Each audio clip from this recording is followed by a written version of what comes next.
નગર હતું. આ નગરમાં 105 રાજકુમાર રહેતા હતા. 5 પાંડવ અને 100 કૌરવ. 5 પાંડવો એટલે યુધિષ્ઠિર, ભીમ, અર્જુન, સહદેવ, નકુલ. 100 કૌરવ એટલે દુર્યોધન અને તેના 99 ભાઈઓ. નાના નાના રાજકુમારો ખાય પી, રમે અને મજા કરે.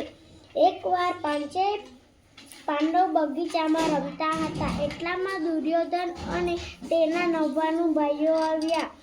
દુર્યોધન અને તેના બીજા ભાઈઓને પાંડવો જરાય ન ગમે. એમાંય ભીમ માટે કૌરવોના મનમાં બહુ જ ખીજ.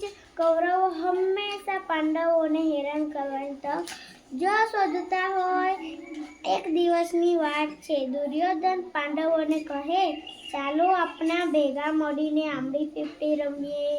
ભીમ અને અર્જુને રમવાની ના પાડી, પરંતુ યુધિષ્ઠિરે કહ્યું, હા ચાલો આપણે સાથે રમીએ. યુધિષ્ઠિરની વાત બધાય પાંડવ માને. રમવાનું શરૂ થયું. કૌરવોએ એવું વિચાર્યું કે ભીમને દાવ આપવો અને આપણે ઝાડ પર ચડી જવું. એ ઝાડિયો તો ઝાડ પર ચડી જ નહીં શકે. મજા આવશે. ભીમનો દાવ આવ્યો ત્યારે એ કૌરવો તો ભીમને ખીચવવા લાગ્યો. જાડિયો જાડિયો જાડિયો ભીમ ઝાડ પર એ ચડશે કેમ?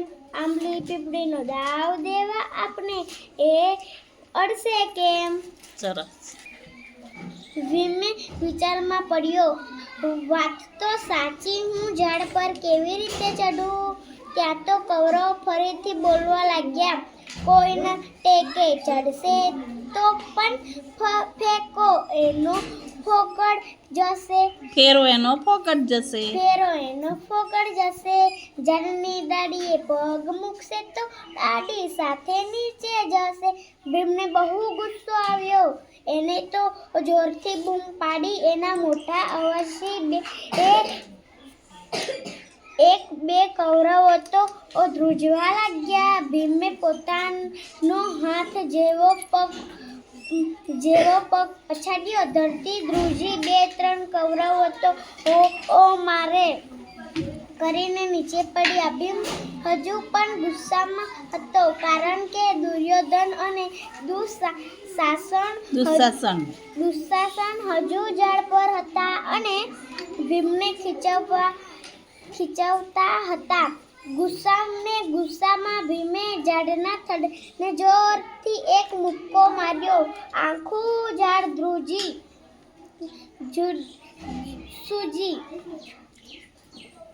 ગયું.